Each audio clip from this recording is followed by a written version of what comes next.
अस्सलामुअलैकुम। OPD online के साथ मैं हूं आपकी होस्ट नाज़मीन अल्ताफ़। आप तमाम लोगों को अपने प्रोग्राम में खुशामदीद करती हूं। नाज़मीन, आज हम बात करेंगे मैदे के अमराज़ पर। हम में से हर एक कभी कभार मैदे के अमराज़ में मुब्तला हो जाता है, जिसकी अलामत है बदहज़मी, मैदे की जलन, कब्ज़। ये तमाम चीज़ें हैं जो हमें प्रॉब्लम फेस करनी पड़ती हैं।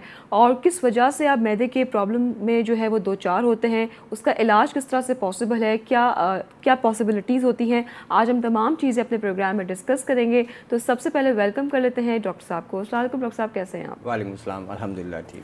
डॉक्टर साहब, आज हम बात करेंगे मैदे के अमराज पर। बहुत से हमारे जो नाजरीन हैं वो यकीनन उनका एक ये टॉपिक है, बहुत ही इंपॉर्टेंट टॉपिक है, बिकॉज हर कोई इसे दो चार होता है कुछ कुछ दिनों बाद। तो सबसे पहले मैं पूछना चाहूँगी कि मैदे में जब कोई ख़राबी होती है तो उसकी वजह क्या बनती है? जी बिल्कुल, देखें बात ये है कि मैदे के हवाले से यानी पूरा हम अगर ट्रैक की बात करें, गैस्ट्रोइंटेस्टाइनल सिस्टम जिसे हम कहते हैं, निज़ाम हाज़मा, इसके हवाले से हमने प्रोग्राम्स किए, लेकिन देखा यही गया है कि बहुत सारे पेशेंट्स के, बहुत सारे लोगों के कंसर्न्स अभी भी हैं और वो ये चाहते हैं कि ये चीज़ क्लियर होनी चाहिए, क्योंकि कंप्लेंट्स हैं, कॉल्स भी आती हैं, पेशेंट्स की भी आती हैं, वैसे भी कॉल्स लोग करते हैं और कंसर्न यही आता है, जो कॉमन चीज़ें जैसे भी आपने कहा कि सबसे इम्पॉर्टेंट चीज़ ये है कि जी मैदे में जो है वो आपको सीने में जलन होना और मैदे के मुंह पे जो है वो तकलीफ़ होना, उसके अलावा ये है कि खाना मैदे के मुंह पे ही रखे रहना, भूख का सही से ना लगना, और इसी के साथ साथ जब इसको हम मज़ीद आगे बढ़ाएं तो जो है आंतों की मूवमेंट जब रिस्ट्रिक्टेड हो जाती है तो उसके से कॉन्स्टिपेशन का होना या पेट का फूलना, जिसे हम कहते हैं कि थोड़ा सा खाया और पेट फूलना लग गया। तो ये वो कॉमन चीज़ें हैं जो बार बार हो रही होती हैं और इसका जो ताल्लुक़ है बेसिकली ग़िज़ा से है, क्योंकि जो कुछ भी हम खा रहे हैं ये सारा कुछ उस पर डिपेंड करता है कि किस वक्त हमने क्या खाया और कितने बजे खाया और कितना खाया। होता यही है कि हम कभी भी गौर करें कि जब कभी भी हमें ऐसी कोई अलामात हों, चाहे उसमें सीने की जलन शामिल हो या खाने का जो है कि तेज़ाबियत ऊपर की तरफ आना हो, तो अगर इसको गौर किया जाए तो हमें थोड़ा सा अगर ध्यान दें तो पता ही चलता है कि हमने जिस टाइम पे ये खाना खाया वो टाइम मुनासिब नहीं था, जिस मिक़दार में खाना खाया वो मिक़दार सही नहीं यानी ज़्यादा थी, और दूसरा जो उसका कंटेंट है, यानी हम कहते हैं कि जी फ़ैट्स जो है एक मुतवाज़िन तरीके से होने चाहिए। अगर फ़ैट्स में ज़्यादती होगी, ऑयली चीज़ें ज़्यादा होंगी, प्रोटीनस डाइट ज़्यादा होगी, तो डेफिनेटली उसका इम्पैक्ट जो है वो फिर इस शक्ल में नमूदार होता है और ज़ाहिर होता है। डॉक्टर साहब, अक्सर देखा गया है कि यंगस्टर्स में आजकल ये लेट नाइट मंचिंग का बहुत कॉन्सेप्ट हो गया है, तो ये कितना ख़तरनाक है? देखिए बिल्कुल ऐसे ही है कि जो टाइमिंग है, अमूमन कहा जाता है कि इशा के बाद आपकी तमाम एक्टिविटीज़ इससे रिलेटेड यानी खाने पीने से रिलेटेड ख़त्म होनी चाहिए, महदूद हो जानी चाहिए। लेकिन हमें अगर एक रूटीनली देखा जाए तो घरों में अमूमन 9-10 बजे खाने लोग रात का खाना खाना शुरू करते हैं, और क्योंकि सुबह की बहरहाल एक रूटीन लाइफ शुरू हो जाती है तो उसके लिए जल्दी भी उठना होता है, और ऐसी सूरत में और जो सोने का सिलसिला है या तो फौरी तौर पे हो सकता है या अगर लेट कर दिया जाए, दोनों सूरतों में ये प्रॉब्लम क्रिएट होती है। जैसे अभी आपने कहा कि मंचिंग वाली बात, कि बिल्कुल है कि फ़ास्ट फूड्स का ट्रेंड बढ़ गया, और फास्ट फूड्स में अमूमन अब यही होता है कि जी रात को 8 बजे के बाद लोग घर से बाहर निकलते हैं फ़ास्ट फूड्स को एंजॉय करने के लिए। तो जाहिर सी बात है जब 8 बजे निकलेंगे, 9-10 बजे आपने खाना है, बल्कि इससे भी ज़्यादा लेट, और उसके बाद सॉफ्ट ड्रिंक्स का भी उस पर इस्तेमाल हो रहा होता है, तो ये इम्पैक्ट ज़ाहिर है स्टमक पे डलेगा।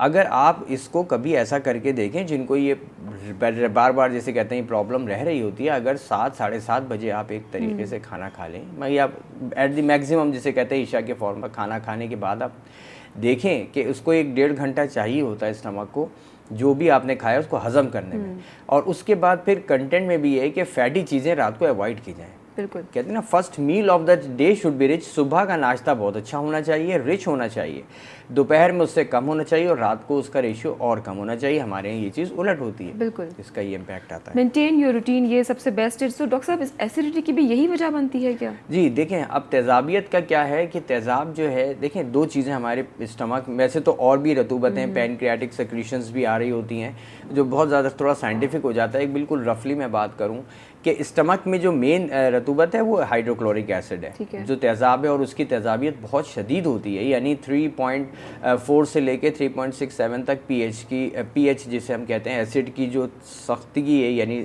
कितना ज़्यादा असर रखता है, वो पीएच से देखते हैं।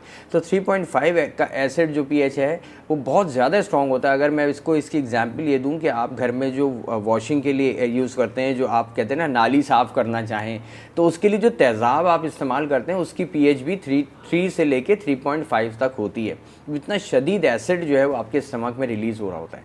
अब पॉइंट ये है कि ये कितना ज़्यादा रिलीज़ होगा उस वक्त कि जिस वक्त आप ज़्यादा प्रोटीनस डाइट खाएंगे, गोश्त का इस्तेमाल आप ज़्यादा करेंगे, ऐसी सूरत में तेज़ाब ज़्यादा रिलीज़ होगा। फैटी चीज़ों का इस्तेमाल करेंगे, उसमें भी तेज़ाबियत भी बढ़ेगी, प्लस जो पित्ते से रतूबत आती है जिसे बाइल सॉल्ट्स, बाइल सेक्रीशंस कहते हैं, ये भी बहुत ज़्यादा बढ़ रही होती हैं। तो ये दोनों चीज़ों का एक बैलेंस एक्चुअली होना ज़रूरी है। जो तेज़ाब मैदे में बन रहा है और जो बाइल है, जब ये न्यूट्रलाइज होता है तो फिर ये आगे जब आंतों में जाता है तो एक इसका पीएच समझे वाटर की भी तरह हो जाता है, एक न्यूट्रलाइज हो जाता है। लेकिन ये न्यूट्रलाइज अगर नहीं होगा और ज़्यादा एसिडिक चला जाएगा या ज़्यादा बेसिक, जिसे हम बाइल से कहते हैं, तो ज़्यादा बेसिक चला जाएगा तो एल्कली होगा, तो दोनों सूरतों के अंदर जो है वो गैसेस प्रोडक्शन होगी, फिर आप जिसे कहते हैं कि जी मेरा पेट फूलने लग रहा है। बिल्कुल, जो ऑलरेडी तेज़ाबियत का शिकार हैं, जो इस प्रॉब्लम में ऑलरेडी दो चार हैं, उनको इस तरह की चीज़ें अवॉइड करनी चाहिए, फैटी चीज़ें और लेट नाइट मंचिंग वगैरह। डॉक्टर साहब, मैं नेक्स्ट आपसे पूछना चाहूँगी, अक्सर लोग कंप्लेन करते हैं हल्का हल्का पेट में दर्द जिनको होता रहता है, तो उसकी भी क्या यही वजह बनती है? अच्छा, बिल्कुल। देखिए, दर्द की जो वजूहात हैं मुख्तलिफ हैं। सबसे कॉमन ये है कि जब जिस तरह हम भागना दौड़ना शुरू करते हैं तो जब हमें थकन होने लगती है, हमारे जॉइंट्स में तकलीफ़ होने लगती है, मसल्स पेन करती हैं। इसी तरीके से जब हम ग़िज़ा में ऐसी चीज़ों का इस्तेमाल करेंगे जो देर से हज़म होनी है, उसमें ज़्यादा जो है वो एक्सर्ट करेंगे, इन आंतों को ज़्यादा काम करना होगा, मैदे को ज़्यादा काम करना होगा, तो ऐसी सूरत में वो मसल्स भी थकती हैं, उनमें भी पेन होता है और वो पेन की रिफ्लेक्शन आपको मुस्तकिल शक्लों में आ रही होती है। इसके साथ साथ जो हम एक गैस्ट्राइटिस का वर्ड यूज़ करते हैं, यानी मैदे के मुंह पे सोजिश होना। अच्छा, इसकी पोजीशन भी डिफाइंड है बहुत क्लियर सी कि जहाँ पे ये सख्त हड्डी हमारी ख़त्म हो रही है उसके फ़ौरन बाद जो सॉफ्ट हिस्सा शुरू होता है, समझे यहाँ से मैदे का मुंह है। और होता क्या है कि तेज़ाब जब खाने में मिल रहा होता है, शामिल हो रहा होता है, तो वो टकरा भी रहा होता है दीवारों के ऊपर का जो हिस्सा है मैदे का, याद रखें कि वहाँ पर प्रोटेक्शन जो है, तेज़ाबियत से प्रोटेक्शन जो है मैदे की, वो बहुत कम होती है, हल्की होती है। तो ऐसी सूरत में जब तेज़ाब बार बार वहाँ पर टकराता है तो वहाँ छिलन पैदा करता है, ठीक है, सोजिश पैदा होगी, रेडनेस होगी, जिसकी वजह से पेन होना शुरू होगा और ये बहुत ज़्यादा शिद्दत इख्तियार कर जाता है। ठीक है। तो डॉक्टर साहब, जैसे हमारी रूटीन आजकल हुई है, हम इतने बिजी लाइफस्टाइल में हैं, एंड देन हमारा खाना पीना भी जो है वो प्रॉपर नहीं है। आप एक टाइम का खाना स्किप कर देते हैं, फिर आप रात में खाते हैं, या फिर आप मंचिंग करते हैं, लेट नाइट मंचिंग, तो समटाइम्स आपको कभी डायरिया हो जाता है, कभी कब्ज़ की शिकायत रहती है। तो मैं चाहती हूँ कि हमारे नाज़रीन को आप इससे भी आगाही दें। एक बहुत इंपॉर्टेंट चीज़, जैसे अभी आपने and one most important, doctor साहब, हमारे यहाँ कॉन्सेप्ट बिल्कुल खत्म हो चुका है, हम लोग गैजेट्स पे इतने बिजी हो गए हैं, सारा वक्त सिटिंग हमारा होता है, तो ये भी ज़रूर बताइएगा। बिल्कुल। देखिए, जहाँ हम ग़िज़ा की बात करते हैं ना, एक बात ज़हन में रखें कि जैसे हम कहते हैं 3 हिस्से होने चाहिए ना, एक हिस्सा पानी का, एक हवा का और एक खाने का। बिल्कुल। जब ये खाने का जो हिस्सा है वो इस हद तक कवर कर लिया जाए कि ना हवा की गुंजाइश रह जाए, ना पानी की गुंजाइश रहे, तो ऐसी सूरत में डेफिनेटली मैदे में हिलने जुलने की सलाहियत भी ख़त्म हो जाती है। तो आप इतना लोड डालें मैदे पे जितना वो बर्दाश्त कर सकता है। अच्छा, मैदा जो है वो एक बैग की तरह है, एक रबरी बैग की तरह है कि जिसकी इलास्टिसिटी आप पर डिपेंड करती है कि आप उसको कितना बड़ा स्ट्रेच करके कितना बड़ा कर सकते हैं और कितना रिड्यूस कर सकते हैं, उसको नॉर्मल लिमिट में रख सकते हैं। होता यही है कि हम जब आदी बना लेते हैं अपने आप को ज़्यादा खाने का, तो ऐसी सूरत में फिर हमें हंगर भी जो है ना, हंगर पैंग्स होने लगते हैं और वो कहते हैं ना, भूख लगने लगती है बहुत ज़्यादा और तसल्ली नहीं हो रही होती कम खाने पर। तो हम जब आदी बनाते जाते हैं तो इलास्टिक बैग की तरह है, वो बढ़ता चला जाता है और बढ़ता जाता है, फिर हम कहते हैं यहीं से पेट जो है वो आपका थोड़ा फूलना शुरू हो जाता है। एक फिजिकल अपीयरेंस की बात करूँ, जहाँ तक अंदर जो कुछ हो रहा होता है वो ये है कि तेज़ाब फिर उसी हिसाब से रिलीज़ होगा। जब मैदे का साइज़ बढ़ जाएगा, जब उसमें फूड कंटेंट ज़्यादा आएगा, तो तेज़ाबियत और ज़्यादा रिलीज़ होगी, एक चीज़। दूसरा, जैसे आपने कहा कि हम गैजेट्स का यूज़ करते हैं, हम फिजिकल, हम इस पर तफसीली बात करेंगे। हमारे साथ एक कॉलर भी मौजूद है। हेलो, अस्सलाम वालेकुम। वालेकुम सलाम जी। मैडम, आप जरा डॉक्टर साहब से पूछे ये बदहज़मी के बारे में, ये जो मैदा सही आदमिया नहीं करता, इस मामले में आप पूछे।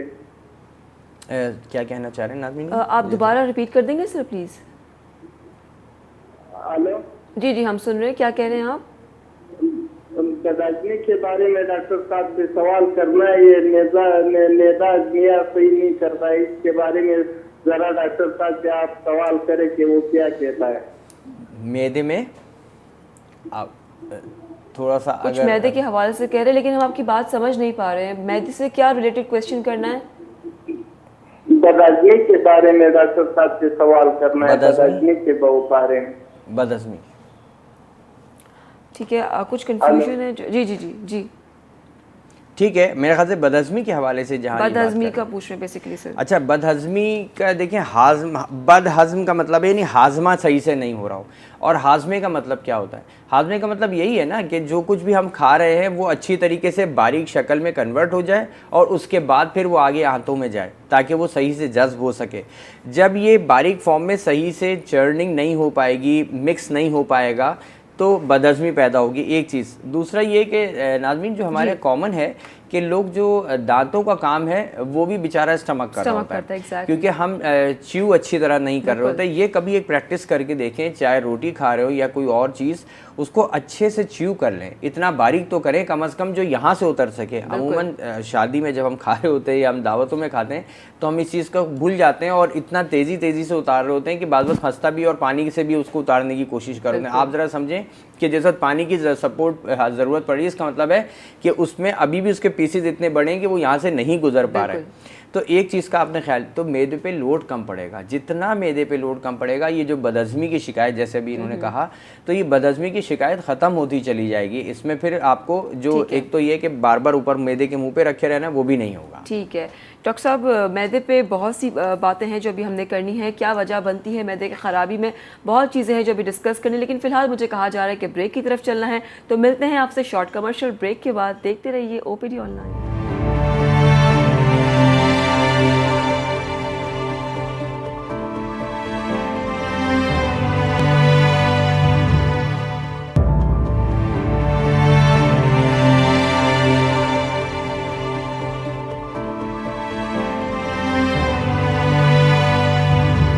Welcome back from the break. आप देख रहे हैं OPD ऑनलाइन। बात हो रही है मैदे के अमराज पर। ब्रेक पर जाने से पहले डॉक्टर साहब ने आपसे कहा था कि आपको अपने निवाले को च्यू करना बहुत ज़रूरी है।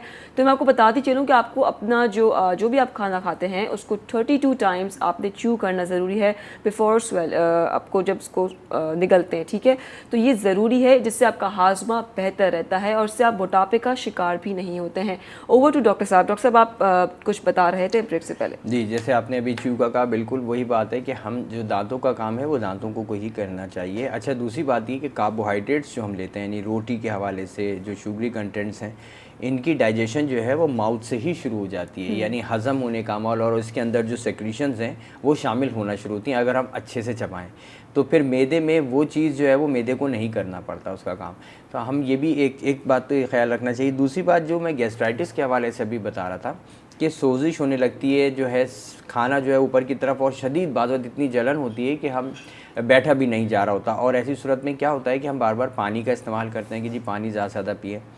कुछ चीज़ें मैं बताना चाहूँगा कि आपको अगर इस टाइप की कोई भी कंप्लेन आने लगे कि जिसमें मैदे के आपको फ़ौरन फ़ील हो रहा है कि आपने खाना खाया और थोड़ी देर बाद आपको जलन सीने में होने लगे या हलक तक आने लग जाती है, बाद मुँह में भी आ जाती है, तो ऐसी सूरत में देखें, पहली बात ये है कि आपने लेटना नहीं है, ठीक है, बैठना है। और अगर जिनको ये शिकायत रेगुलर बेस पे रह रही है तो इसकी वजह क्या होती है कि क्योंकि पेट का साइज़ बढ़ता चला जा रहा है, तो जो मुंह है, जो मैदे का मुंह है, वो भी खिंच जाता है, जो कि उसकी बंद होने की सलाहियत है उसमें भी फ़र्क पड़ जाता है, लूज़ हो जाता है उसका, जिसे लोअर इसोफेजियल स्फिंक्टर कहते हैं, वो लूज़ पड़ जाता है। तो ऐसी सूरत में वो मुंह खुला रहेगा। अब तो फिर तेज़ाब जो है, जब भी मैदा मूव करेगा तो वो ऊपर की तरफ उछाल पैदा होगा। तो ऐसी सूरत में तकिया जो है वो थोड़ा सा ऊंचा रखना चाहिए। बेहतर ये होता है कि फुट एंड जो है, पूरा बेड का एंड, वो कम से कम 4 से 6 इंच अगर आप थोड़ा सा उठा के रखें वो तो ज़्यादा बेहतर है। तो ऐसी सूरत में आपका फ़्लो अच्छा रहे। अगर ऐसा नहीं भी होता तो कम से कम तकिए का इस्तेमाल आप थोड़ा सा ज़्यादा ऊँचा रखें जिनको ये शिकायत रहती है।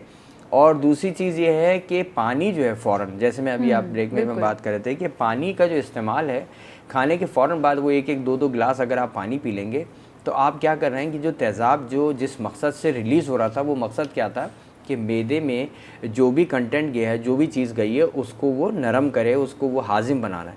लेकिन जब पानी शामिल हो जाएगा तो इसका मतलब है आपने उसको लिक्विडेट कर दिया, डाइल्यूट कर दिया, तो अब दोबारा मज़ीद उसके ख़िलाफ़ जो फिर तेज़ाब रिलीज़ होगा उसकी शिद्दत फिर ज़्यादा होगी। ऐसी सूरत में फिर बदहज़मी बढ़ती चली जाएगी। तो एक चीज़ ये। दूसरा, खाने के बाद चलना, ये एक बहुत बड़ा इशू हमारे यहाँ अमूमन ये है कि जी खाना खाया और कहा कि थोड़ा चहलकदमी कर लेते हैं ताकि खाना हज़म हो जाए। मैंने पहले भी ये बात कही है और इवन मुझे कुछ कॉलर्स ने ये भी बात कही इवन प्रोग्राम में भी, और इससे पहले भी मेरे पास बहुत सारी कॉल्स आती रही। उनका ये था कि आपने खाना खाने के बाद हमें चहलकदमी से मना कर दिया।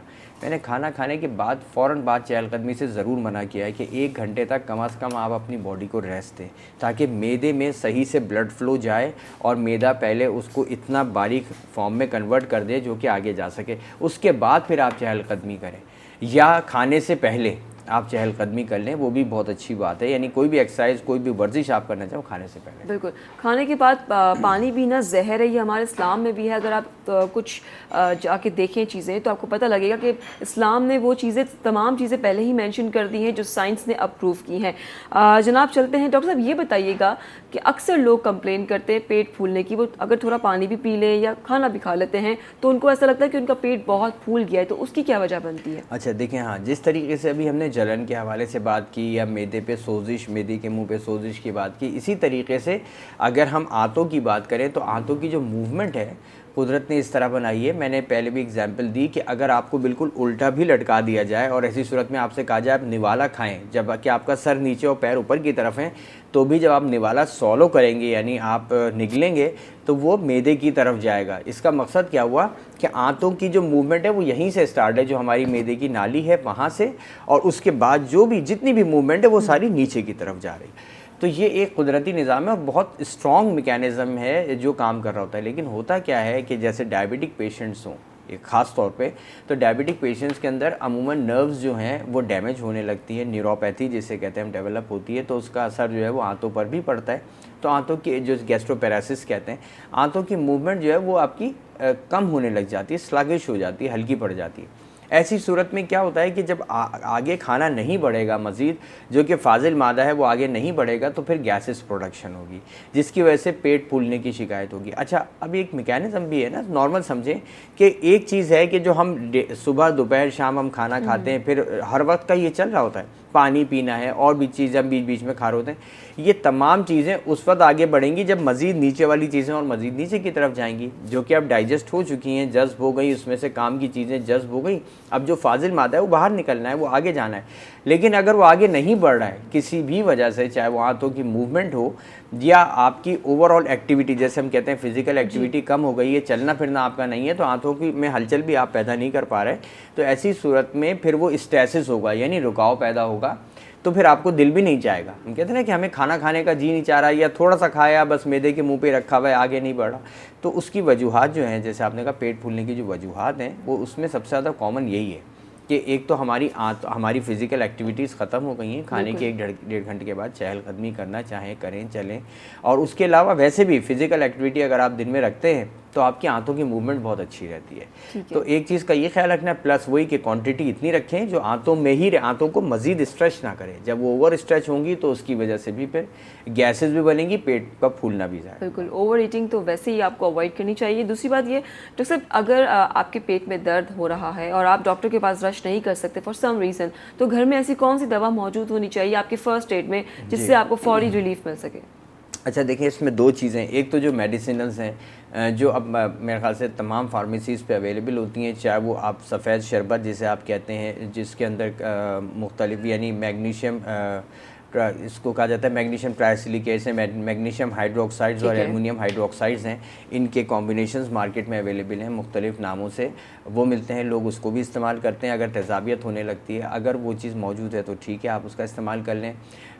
फिर अगर आप डॉक्टर को डेफिनेटली दिखाते हैं तो वहाँ पर हम फिर प्रोटॉन पम्प इनहिबिटर्स दिए जाते हैं लॉन्ग टर्म, जिनको तेज़ाब मुस्तकिल तौर पे ज़्यादा रिलीज़ हो रहा है, या जिनको गैस्ट्राइटिस हो गया है या सोजिश या अल्सर की तरफ वो चले गए। एक तो ये, अगर इनकेस कोई मेडिसिन नहीं है और आपको मैदे के मुंह पे जलन हो रही है या दर्द हो रहा है शदीद, तो ऐसी सूरत में 2 चीज़ें करनी होती हैं। एक तो ये है कि दही का अगर इस्तेमाल कर सकते हैं, दोपहर का टाइम हो, अगर ये वो चीज़ है जो दही का इस्तेमाल दोपहर से पहले करें, रात को दही का इस्तेमाल नहीं करना चाहिए। दही का इस्तेमाल कर सकते हैं। फिर मैंने इस कई दफ़ा ये भी बताया कि एज अ फर्स्ट एड के तौर पे अगर आपको बहुत ज़्यादा जलन हो रही हो, खाना ऊपर की तरफ आ रहा हो, पानी का इस्तेमाल नहीं करेंगे ज़्यादा। पानी आप पिएंगे उसके वक्ती तौर पे तो आराम मिल जाएगा, उसके बाद फिर जो एसिड रिलीज़ होगा फिर आपको बहुत शदीद रिबाउंड होगा। तो ऐसी सूरत में कोई भी रोटी रखी हो घर में या स्लाइस हो, या अगर नहीं भी है तो आप मंगवाएं, या बन का इस्तेमाल है, थोड़ा सा बन जो है वो आप इस्तेमाल करें, ये सोक कर लेगा। होता क्या है कि उछाल पैदा हो रहा है। तो ये जो उछाल है जो मैदे में, जिसमें पानी और तेज़ाब अब मिल चुका है, जो ऊपर की तरफ बार बार आ रहा है, आप उसको कैसे कम कर सकते हैं? दो ही तरीके हैं ना, या तो वो आगे की तरफ बढ़ जाए, और अगर आगे नहीं बढ़ रहा है इसका मतलब है कि अभी उसमें कंटेंट मौजूद है, तो उसको इसमें सोक कर दिया जाए। तो ऐसी सूरत में बन, स्लाइस या रोटी का इस्तेमाल बग़ैर पानी के सूखा इस्तेमाल करके आप फिर आधे घंटे तक कोई चीज़ ना खाएं ना पिएं, भले चाहे आपको बहुत प्यास भी लग रही हो। अमूमन रोटी खाने के बाद या स्लाइस या बन खाने के बाद अमूमन हमें होता है ना कि प्यास ज़्यादा बढ़ती है, आपको वो बर्दाश्त करना है। जब आपने अगर वो रोक लिया तो मैदे का जितना भी फ्लूइड है, जो एसिड्स हैं, वो एब्जॉर्ब हो जाएंगे, तो काफ़ी हद तक आपको इससे रिलीफ मिलेगा। डॉक्टर साहब, अभी ईद उल अज़हा जो है वो गुजरी है, और इसके बाद जो है वो लोगों को ज़्यादा प्रॉब्लम फेस हुई है, क्योंकि आप जो है वो कच्चा पपीते का बहुत ज़्यादा इस्तेमाल करते हैं, फिर बहुत ज़्यादा आप गोश्त खा रहे होते हैं, बारबेक्यू कर रहे होते हैं। लेकिन अमूमन मैंने देखा है लोग जो है वो after eating all these barbecue and all, उनके बाद वो सॉफ्ट ड्रिंक का इस्तेमाल बहुत ज़्यादा करते हैं। उनको लगता है कि ये डाइजेशन में जो है वो हेल्प आउट करता है। तो इस सवाल से आप क्या कहेंगे? अच्छा देखिए, सॉफ्ट ड्रिंक्स हैं, सोडा ड्रिंक्स हो गई, या लाइम है, लेमन है, वो भी लोग अमूमन इसका इस्तेमाल करते हैं। एक बात ध्यान में रखें, है तो ये कार्बोनिक एसिड ना, तो कार्बोनिक एसिड जो है वो भी तेज़ाब ही है, तो वो आप मज़ीद एसिड अगर बढ़ाएंगे तो अच्छा, उनमें ख्याल ही होता है एक्चुअली, जब ये जो भी आप सॉफ्ट ड्रिंक्स यूज़ करते हैं इसमें गैसेस होती हैं, इसमें कार्बन डाइऑक्साइड भी होती है। जब आप उससे पीते हैं तो उसके बाद जो गैस आपको जो डकार भी आती है, तो वो बेसिकली गैसेस उसी ड्रिंक की हैं जो सॉफ्ट ड्रिंक में है। आप ये समझते हैं कि शायद मैंने जो अब इस्तेमाल किया है सॉफ्ट ड्रिंक, तो उसकी वजह से जो डकार आ गई, मेरा खाना हजम हो गया। बेसिकली ये हो नहीं रहा होता, आपकी मुस्तकिल वॉल्स को मज़ीद तेज़ाबियत को बढ़ा रहा है, एक तो वो हेल्प कर रहा है। तो आपको जिनको गैस्ट्राइटिस है, जिनको मैदे में सोजिश या दर्द रह रहा है, वो चीज़ और ज़्यादा बढ़ेगी। तो इस चीज़ का प्लीज़ ख्याल रखें। दूसरा, डिस्टेंशन ऑफ द एब्डोमेन, जिनका फ़र्ज़ करें कि मैदे का मुंह अभी ठीक था, कोई प्रॉब्लम नहीं थी, लेकिन अगर आप सॉफ्ट ड्रिंक का इस्तेमाल करेंगे, वो अपनी जो गैसेज उसकी बनेगी, वो मैदे को ओवर स्ट्रेच करेंगी, क्योंकि कहाँ जाएगी। तो अगर वो फंसती है, ट्रैप्स होती हैं, एयर ट्रैपिंग्स होती हैं स्टमक में, तो वो ट्रैप होकर मैदे का साइज़ बढ़ेगा। तो ऐसी सूरत में फिर आपको प्रॉब्लम क्या आएगी, वो जो मुंह अगर आपका सही था मैदे का, वो खुलना शुरू हो जाएगा, वो लूज होना शुरू। ठीक है, ये तो हमने कर ली बड़ों के ऊपर बात, बड़ों के हवाले से हमने बात की है। हम बात करेंगे बच्चों को भी अक्सर मैदे का प्रॉब्लम रहता है, पेट में दर्द की शिकायत, डायरिया, मोशंस, ये तमाम चीज़ें अभी हम डिस्कस करेंगे। लेकिन फ़िलहाल चलते हैं ब्रेक की तरफ। ब्रेक से वापस आएंगे तो आप हमारे साथ रहिए, बात होगी बच्चों के मैदे के हवाले से। कहीं मत जाइए, देखते रहिए OPD ऑनलाइन।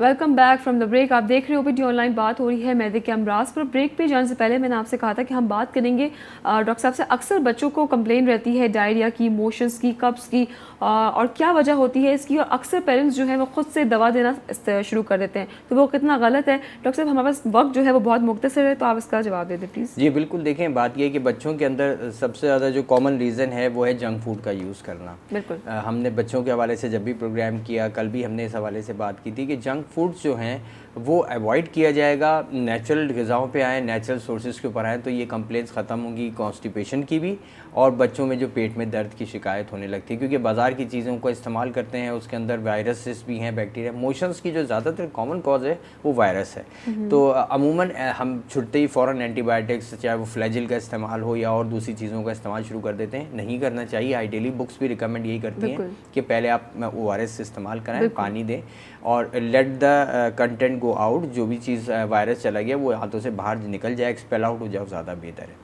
एक चीज़ ये जो इवन बड़े भी जो हैं वो मेडिसिन जो भी मार्केट में अवेलेबल हैं उनका खुद से यूज़ को शुरू कर देते हैं, चाहे वो डोमपेरिडोन हो गई हाथों की मूवमेंट के हवाले से, मोटिलियम टाइप की, और दूसरी भी ड्रग्स हैं। जब तक डॉक्टर प्रिस्क्राइब ना करें, कोशिश ये करें डॉक्टर प्रिस्क्रिप्शन हो, उसके बाद वो उसको डोज एडजस्ट करेंगे, टाइमिंग बताएंगे, उसके हिसाब से आप इस्तेमाल करें। बिल्कुल डॉक्टर साहब, thank you so much for your time. और डॉक्टर साहब, कल के बारे में आप क्या कहना चाहेंगे? कल हम कौन सा टॉपिक डिस्कस कल बिल्कुल इंशाल्लाह हमारे डॉक्टर आरिफ हमारे साथ होंगे, और इंशाल्लाह वो जैसे हमने कहा था कि कि कार्डियोलॉजी के हवाले से भी जिनके कंसर्न्स हैं उस पर भी बात होगी, डायबिटीज़ के हवाले से भी जो लोग अपना कंसर्न रखते हैं वो ज़रूर पूछ सकते हैं, हार्ट के हवाले से और शुगर के हवाले से। ठीक है, बहुत बहुत शुक्रिया डॉक्टर साहब। इंशाल्लाह आपसे कल फिर मुलाकात होगी। कल डॉक्टर साहब ने आपको मेंशन कर दिया कि डॉक्टर आरिफ रज़ाक मेमन हमारे साथ मौजूद होंगे, जो कार्डियोलॉजिस्ट हैं और डायबिटोलॉजिस्ट भी हैं। तो जो भी आपके कंसर्न्स हैं हार्ट के हवाले से, डायबिटीज़ के हवाले से, आप हमें कल ज्वाइन कर सकते हैं, कॉल कर सकते हैं और अपने मसाइल हमसे डिस्कस कर सकते हैं। और ये बात कहूँगी जाते जाते कि अपना लाइफस्टाइल बेहतर करें, अपनी रूटीन बेहतर करें ताकि आप बीमारियों से बच सकें, बिकॉज़ आप ख़ुद बीमारी को दावत देते हैं। इंशाल्लाह फिर कल आपसे मुलाकात होगी। मुझे डॉक्टर साहब को दीजिएगा इजाज़त। अल्लाह ने के बाद अपना ख्याल रखें।